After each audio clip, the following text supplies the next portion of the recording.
जय हिंद मेरे दोस्तों, आपका स्वागत है आपके अपने यूट्यूब चैनल प्रीतम एकेडमी परिवार में। मैं सूरज कुमार। आज हम लोग क्लास 10th का जो साइंस का आपका एमसीक्यू का एग्जाम होगा उसके लिए कुछ मोस्ट इंपॉर्टेंट एमसीक्यू क्वेश्चंस पर बात करेंगे। अभी का वीडियो लेकर मैं आपको और 2 वीडियो दूंगा, यानी कि 3 वीडियो टोटल में दूंगा आपको। ठीक है, अभी मैं आपको केमिस्ट्री पूरा करवा दूंगा, ठीक है, और उसके बाद फिर मैं कल आपको बायोलॉजी और फिजिक्स कवर करा दूंगा। बस इतना, अगर आप लोग ये 3 वीडियो देख लेते हो तो आपका एमसीक्यू का पोर्शन कंप्लीट हो जाएगा। बस आपका बहुत अच्छा मार्क्स जाएगा, मैं आपको ये बोल सकता हूँ, अगर आप लोग ये वाला तीनों वीडियो देख लेते हो तो। बाकी प्रीवियस कुछ टाइम से मैंने आपके लिए बहुत सारा ऑब्जेक्टिव क्वेश्चंस डाला हुआ है क्लास 10 का, अगर आपके पास समय तो जाकर जरूर देख लीजिएगा। ठीक है, तो फिलहाल अभी आपको क्या करना है, जितना मैं भी आपको करा रहा हूँ क्वेश्चन को अच्छे से करना है। आज पूरा केमिस्ट्री आपका कंप्लीट हो जाएगा। टोटल 5 चैप्टर है, इसमें 5 का मैं आपको मोस्ट इंपॉर्टेंट एमसीक्यू क्वेश्चन करा दूंगा। साथ ही साथ कल मैं आपको बायोलॉजी का और फिजिक्स का कवर करा दूंगा, और बीच बीच में आपको सब्जेक्टिव क्वेश्चन भी दे दूंगा। इतना कर लेते हो तो साइंस का आपका काम तमाम हो जाएगा। ठीक है, चलिए स्टार्ट करते हैं। नीचे दी गई अभिक्रिया के संबंध में कौन सा कथन सत्य है?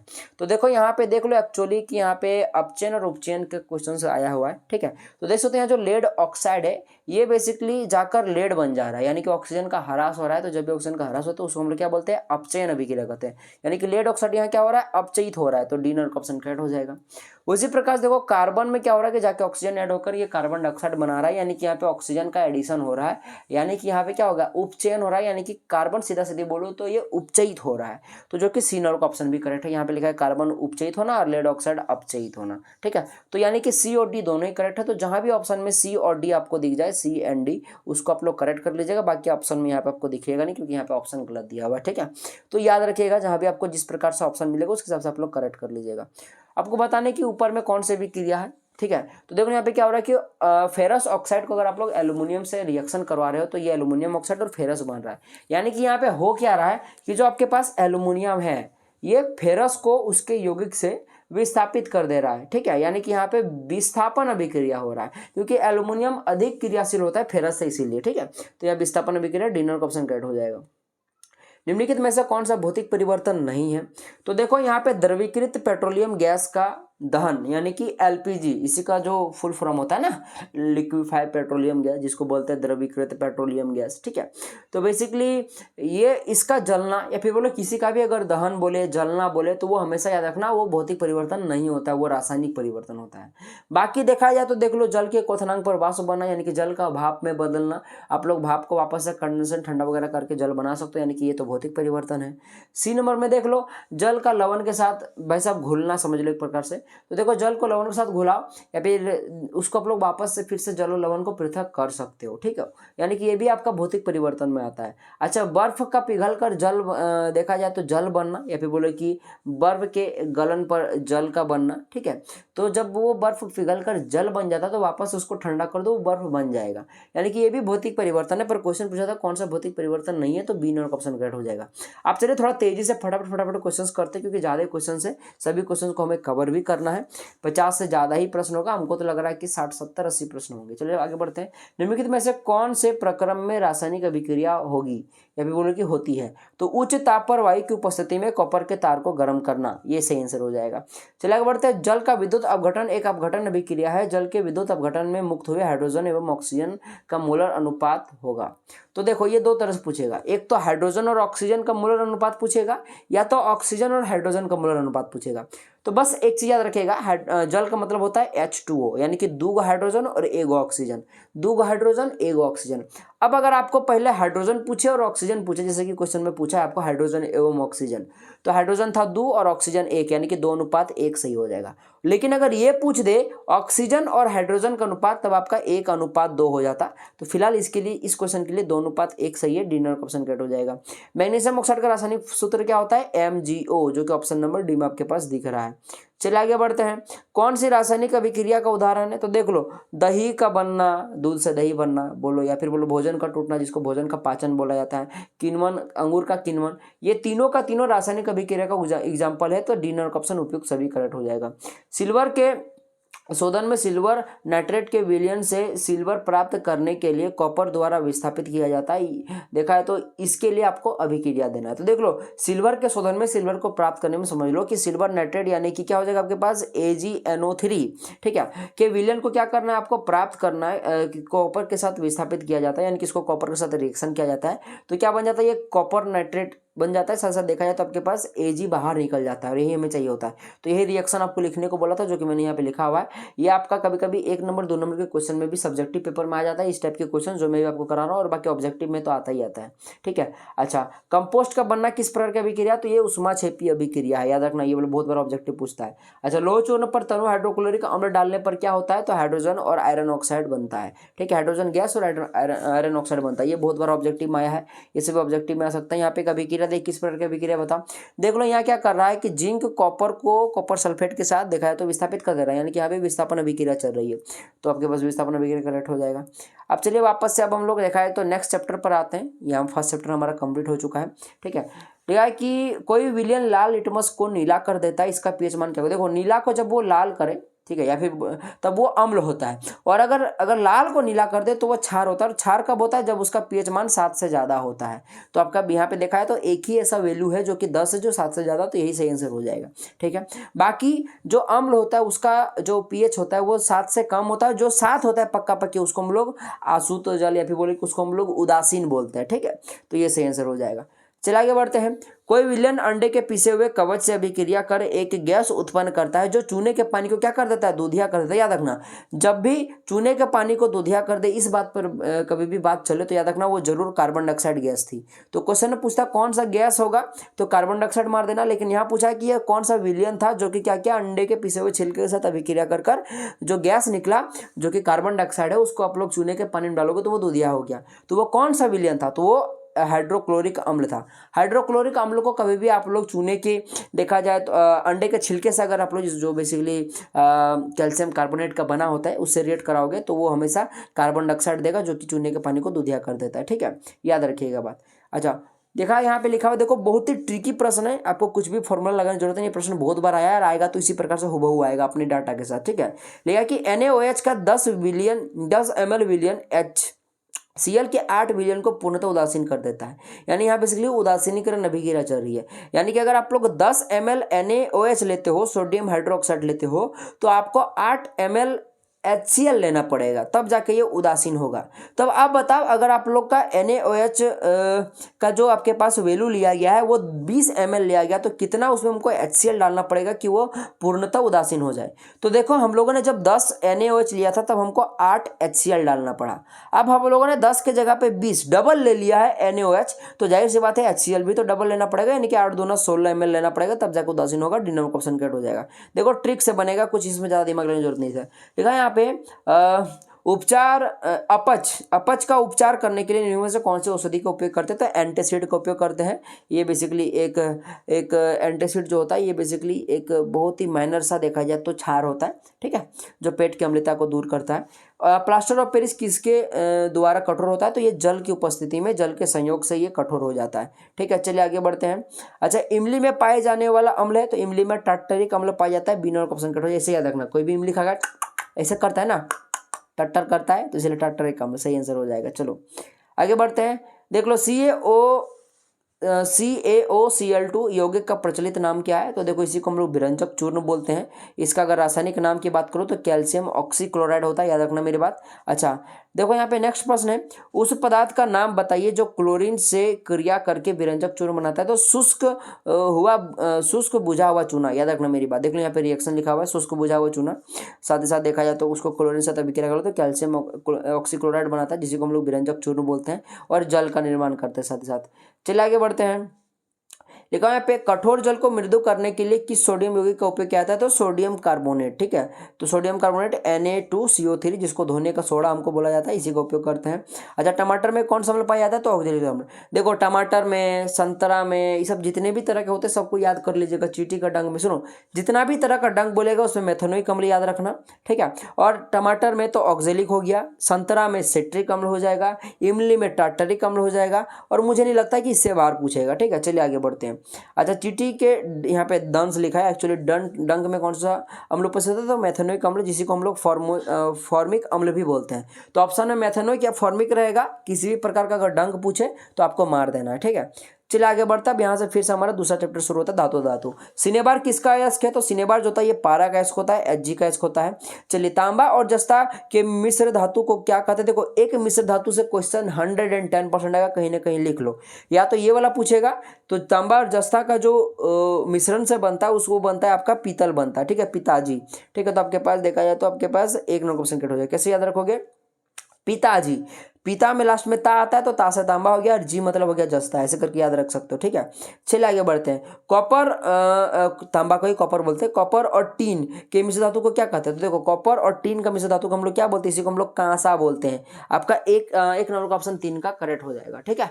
चलिए आगे बढ़ते हैं 4 नंबर के प्रश्न पे। तो या तो ये प्रश्न तो आएगा, या तो ऊपर वाला आएगा तांबा और जस्ता वाला, जिसको पीतल बोलते हैं, या तो तांबा और आपका टीन वाला आएगा, जिसको हम लोग कांसा बोलते हैं, या तो ये वाला आएगा सीसा एवं टीन वाला। तो सीसा और टीन के मिश्रण से बोलता है सोल्डर, याद रखना मेरी बात, जिसको हम लोग सोल्डिंग वगैरह के लिए उपयोग करते हैं, वो छोटा सा पतला स्टार। तो ये तीनों में से कोई एक प्रश्न आपको 110% आता है। इनमें से किसे चाकू से काटा जा सकता है? याद रखना, सोडियम, पोटेशियम, लिथियम, तीनों को चाकू से काटा जा सकता है, जो कि ऑप्शन में लिथियम है, तो इसको मार देना है। चलिए आगे बढ़ते हैं। कौन सा धातु कमरे के ताप पर द्रव अवस्था में पाया जाता है? सबसे पहली बात, धातु पूछा है, तो कभी भी धातु पूछे कमरे के ताप पर द्रव अवस्था में, तो याद रखना पारा, और अगर अधातु पूछे तो ब्रोमीन, याद रखना मेरी बात। चलिए आगे बढ़ते हैं। और ब्रोमीन जो होता है बहुत ही पंजेंट होता है, बहुत ज्यादा जहरीला होता है, याद रखना मेरी बात। एक गैस के फॉर्म में, जनरली लिक्विड में भी हो सकता है। अच्छा, कौन सा अधातु कमरे के ताप पर द्रव अवस्था में पाया जाता है? देखो, अभी मैंने बताया ब्रोमीन, ठीक है। अधातु तो ब्रोमीन, और धातु बोले तो पारा। पारा को ही मरकुरी बोला जाता है, Hg भी इसी को बोला जाता है, याद रखना मेरी बात। एक ही चीज के अलग अलग नाम है। अच्छा, सबसे कठोर तत्व कौन सा है भाई साहब? तो अभी तक का ज्ञात सबसे कठोर हीरा माना जाता है, जो कि कार्बन का एक अप्रूफ होता है। क्वेश्चन आता है, याद रखना। कार्बन के कितने अप्रूफ होते हैं? 2 अप्रूफ होते हैं। क्या क्या? हीरा और ग्रेफाइट। इससे प्रश्न बनता है, याद रखना मेरी बात।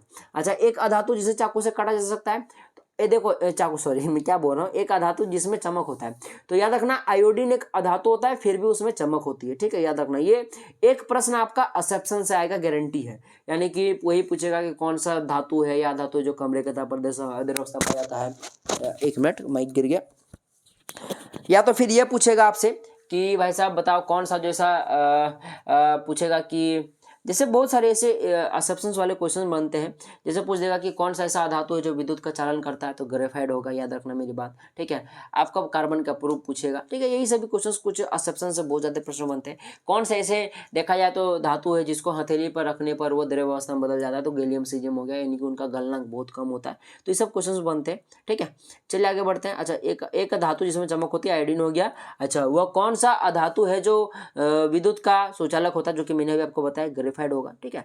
चलिए आगे बढ़ते हैं। लिखा है कि इनमें से कौन ठंडे जल के साथ तेजी से अभिक्रिया करती है? तो याद रखना, सोडियम ठंडे जल के साथ बहुत तेजी से अभिक्रिया करता है, पर मैग्नीशियम जल्दी से नहीं करता, ये भाप के साथ बहुत तेजी से अभिक्रिया करता है। तो ये क्वेश्चन भी आया है बहुत बार। अच्छा, लोहे पर जिंक की परत चढ़ाने को क्या कहते हैं? इसी को हम लोग यशद लेपन कहते हैं। दोनों का ऑप्शन आपका करेक्ट हो जाएगा।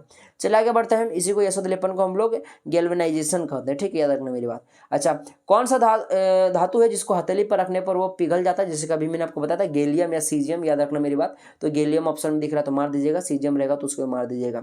अच्छा, सर्वाधिक तन्य धातु, तो सबसे अधिक अगर तन्य बोले या अधात वर्धनीय बोले तो याद रखना सोना। और एक बात याद रखना कि 1 ग्राम जो सोना होता है उसको हम लोग 2 किलोमीटर लंबे तार खींच सकते हैं उससे, ठीक है। चलिए आगे बढ़ते हैं। निम्नलिखित में से किस धातु को केरोसिन में डुबो कर रखा जाता है? तो सोडियम, पोटेशियम और शायद लिथियम को भी रखा जाता है, ठीक है। तो इनको रखा जाता है। चलिए आगे बढ़ते हैं। अच्छा, वह परमाणु, अच्छा इसका तो आंसर क्या हो जाएगा? तो देखो यहाँ सोडियम ऑप्शन नंबर 2 में दिख रहा है, ये करेक्ट आंसर हो जाएगा, ठीक है। सोडियम ही जनरली रहता है ऑप्शन में, सोडियम या तो फिर पोटेशियम रहता है। चलिए आगे बढ़ते हैं।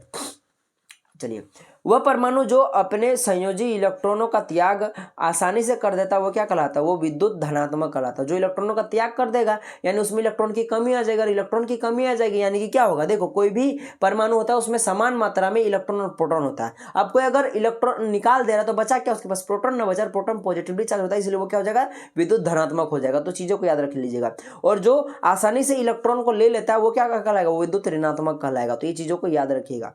चलिए आगे बढ़ते हैं नेक्स्ट प्रश्न की ओर। खनिज से संबंधित अशुद्धियों को समूहित रूप से क्या कहते हैं, यानी खनिजों में जो अशुद्धि उपस्थित होता है उसको क्या बोला जाता है, उसी को गैंग बोला जाता है। याद रखना, कई बार प्रश्न आया हुआ है, बहुत इंपॉर्टेंट प्रश्न था। चलिए आगे बढ़ते हैं। अब चलिए कार्बन एवं उसके यौगिक चैप्टर से क्वेश्चन करते हैं। अच्छा, एल्केन का सामान्य सूत्र क्या होता है, CnH2n+2। या तो एल्केन या तो एल्किन या तो अल्काइन, इन तीनों में से कोई एक आएगा ही आएगा, बहुत फिक्स रहता है, ठीक है।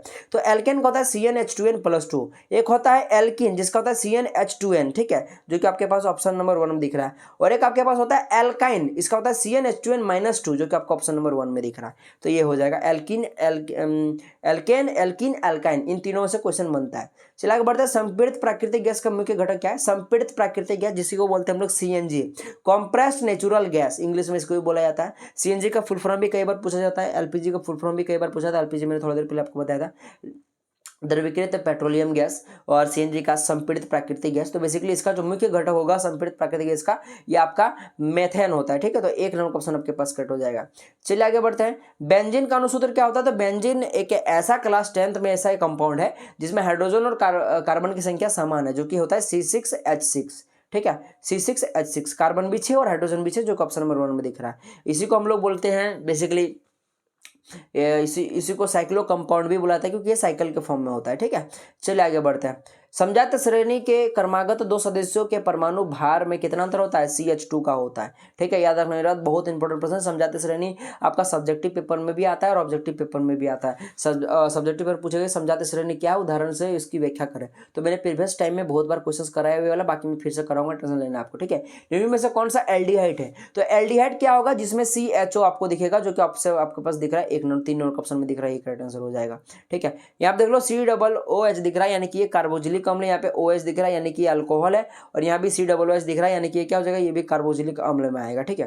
निम्न में से कौन सा कीटोन है, तो कीटोन पहचानना सबसे आसान है। देखो बीच में कहाँ पे आपको CO दिख रहा है, तो देखो यहाँ दोनों ऑप्शन में CH3, CO, CH2, C2H5 दिख रहा है, यानी कि आपके पास दोनों का ऑप्शन कट हो जाएगा। इसी में बीच में आपको CO दिख रहा है। कीटोन हमेशा बीच में लगता है, याद रखना मेरी बात। क्लास 10th में अकेला ये एक ऐसा देखा जाए तो प्रक्रियात्मक समूह है, ठीक है, जो आपका बीच में लगता है। बाकी 11 12 में तो भर भर के पढ़ोगे। देखो CHO जिसको हम लोग एल्डिहाइड बोलते हैं, तो ऑप्शन नंबर आपका 1 नंबर का ऑप्शन करेक्ट हो जाएगा, ठीक है। COOH जिसको हम लोग क्या बोलते हैं, कार्बोक्सिलिक अम्ल बोलते हैं। उसी प्रकार से OH जो होता है, इसको हम लोग क्या बोलते हैं, इसको हम लोग अल्कोहल बोलते हैं। उसी प्रकार से अगर आपके पास मान लो कि आपके पास CO पूछ दिया, तो याद रखना इसी को हम लोग क्या बोलते हैं, कीटोन बोलते हैं, ठीक है। और क्वेश्चन पूछता है, जैसे कि आपके पास पूछ दिया Cl, या फिर आपके पास हो गया Cl को क्या बोलेंगे, Br को क्या बोलेंगे, ठीक है। तो क्लोरीन, ब्रोमीन, आई पूछ दिया, तो क्लोरीन, ब्रोमीन, आयोडीन, ये सब बेसिकली हेलो ग्रुप में आता है, ठीक है। तो ये चीजों को याद रखिएगा।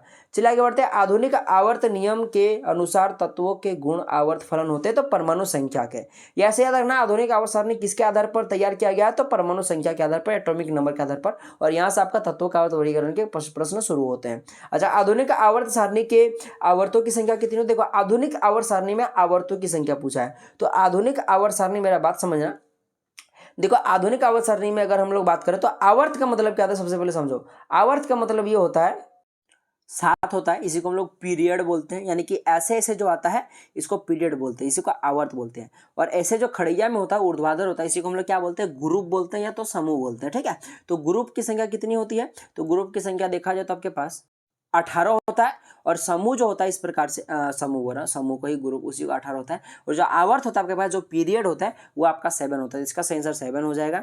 चलिए आगे बढ़ते, मैं आधुनिक ऑप्शन की बात करता हूँ। अच्छा, मेंडलीव के आवर्त सारणी में कितने आवर्त है, तो आवर्त में अगर बात करो तो इसके 6 थे। आपका 3 का 1 नंबर ऑप्शन आपका करेक्ट हो जाएगा, याद रखना मेरी बात। चलिए आगे बढ़ते हैं। परमाणु के तीसरे कोष्ठ में अधिकतम कितने इलेक्ट्रॉन आ सकते हैं, इससे प्रश्न बनता है, ठीक है। यह प्रश्न ऐसे लिखेगा कि बताओ किसी भी कोष में कितने इलेक्ट्रॉन आ सकते हैं, इसका सूत्र क्या है, तो हो जाएगा 2n²। देखो n का वैल्यू वही होता है कि कौन सा कक्ष बोला, जैसे कि इसमें तीसरा कक्ष बोला था, n का वैल्यू 3 रखना है, यानी कि 2 × 3 का स्क्वायर, 3 का स्क्वायर 9 होता है, यानी कि 9 दूना 18, यानी कि तीसरे कक्ष में कितने इलेक्ट्रॉन आएंगे, 18। अब बताओ कि चौथे कक्ष में कितने इलेक्ट्रॉन आएंगे, या फिर प्रश्न ऐसे भी पूछ सकता है, m सेल में बताओ कितने इलेक्ट्रॉन आएंगे। तो पहले बताओ m सेल कितना नंबर का होता है, पहले होता है k, फिर l होता है, फिर m, यानी कि m तीसरे नंबर पर आता है, यानी कि उसमें भी 18 ही होगा। या पूछेगा बताओ k सेल में कितना आएगा, तो देखो k सेल में पहले आता है, यानी कि इसमें 2 होगा, ठीक है, KLM। तो इस हिसाब से चलिएगा, जो भी क्वेश्चन पूछे आप लोगों को कंफ्यूज नहीं होना। होना है। के को 1 बोलेंगे पहला, एल को दूसरा बोलेंगे, के एल एम यानी कि तीसरा बोलेंगे, और एन को हम लोग चौथा बोलेंगे। अब बता आप लोग एन सेल में कितना इलेक्ट्रॉन होता है, बस एन का वैल्यू 4 रख दो, आपको बता मुझे कमेंट करके। आधुनिक आवर्त सारणी में तत्वों का वर्गीकरण का आधार क्या है, मैंने आपको बताया था परमाणु संख्या, जो कि ऑप्शन नंबर 1 में आपको दिख रहा होगा। चलिए आगे बढ़ते हैं। अष्टक सिद्धांत का प्रतिपादन किसने किया था, तो अष्टक सिद्धांत का प्रतिपादन न्यूलैंड ने किया था। न्यूलैंड का अष्टक सिद्धांत आप लोगों ने पढ़ा होगा। चलिए आगे बढ़ते हैं। तो फिलहाल इसका दोनों का ऑप्शन कट हो जाएगा। आवर्त सारणी के वर्ग 17 के तत्व क्या कहलाते हैं। देखो आवर्त सारणी जो होता है भौगोलिक आधुनिक आवर्त सारणी में जो 17वां नंबर का जो आपका ग्रुप होता है उसको क्या कहते हैं, उसी को हम लोग क्या बोलते हैं, हेलोजन बोलते हैं। ठीक है, इसी में क्लोरीन वगैरह सब आता है, और इसी में सबसे देखा जाए तो क्लोरीन को सबसे बेईमान तत्व कहा जाता है। चलिए आगे बढ़ते हैं, सब चीजें पढ़ोगे आप लोग 11-12 में। चलिए जी, क्यों बोला जाता है, किस लिए, सब आप लोग अच्छे से पढ़ोगे। कितना नंबर का क्वेश्चन था जी, कहाँ गया जी, आवर्त सारणी में क्षैतिज हाँ चलो हाँ यहाँ तक किए थे। 8 नंबर प्रश्न पर आते हैं। अच्छा, अक्रिय तत्व कौन सा है, अक्रिय तत्व से बहुत ज्यादा प्रश्न आता है। तो देखो हीलियम हो गया, जितने भी 18 नंबर पे आएंगे सभी क्या होते हैं, अक्रिय में आते हैं। 18 नंबर पे आने वाले सारे अक्रिय आते हैं, याद रखना मेरी बात। चलिए बाबू, अच्छा आवर्त सारणी के स्तंभ को क्या कहते हैं, अस्तंभ मैंने वही खड़ा खड़ा को, जिसको हम लोग क्या बोलते हैं, अभी मैंने आपको बताया था ग्रुप बोलते हैं, वर्ग बोलते हैं। आपका 9 का 2 नंबर का ऑप्शन आपका करेक्ट हो जाएगा, जो कि इसकी 18 संख्या होती है। चलिए आगे बढ़ते हैं। आवर्त सारणी के क्षैतिज का दाग क्या कहते हैं, देखो अभी मैंने आपको बताया था, इसी को हम लोग क्या बोलते हैं, आवर्त बोलते हैं। 10 का 1 नंबर ऑप्शन करेक्ट हो जाएगा। ठीक है, तो ये था हमारा कुछ मोस्ट इंपॉर्टेंट सारे क्वेश्चन। आई होप वीडियो आपको पसंद आएगा, वीडियो पसंद अपने दोस्तों तक जरूर शेयर कीजिएगा। और मेरा बात मानो, मैंने जितना चीज आपको कराया और मैंने एक्स्ट्रा कुछ क्वेश्चन आपको बका था बीच बीच में, ठीक है, वो सब अगर आप लोग ध्यान रख दे तो मेरा बात मानो क्वेश्चन आपका नहीं छूटेगा। ठीक है, और जनरली बहुत ही कम चांसेस होगा जो मैं आपको करा दे रहा, बस ये 3 वीडियो आपको कराऊंगा, एक ये वीडियो, उसके बाद और 2 वीडियो कल आएगा। इतना कर लेते हो तो आपका ऑब्जेक्टिव का काम खत्म। ठीक है, और उसके बाद सब्जेक्टिव में बीच बीच में दूंगा। तो जो बच्चा कुछ भी नहीं पढ़ा है, ये बस खाली इतना कर लेगा, तो मेरी गारंटी 70 से 80% मार्क्स उसका इसी आ जाएगा। बाकी उसके बाद जो पूरा साल पढ़ा उसके लिए तो भाई साहब क्या बोलो, मजे ही मजे। ठीक है, तो चलिए बाबू, कोई भी डाउट होगा तो कमेंट बॉक्स खोला है, कमेंट जरूर कीजिएगा। ठीक है, तो मिलते हैं अगले वीडियो में, तब तक के लिए जय हिंद, जय भारत और आपका दिन शुभ हो।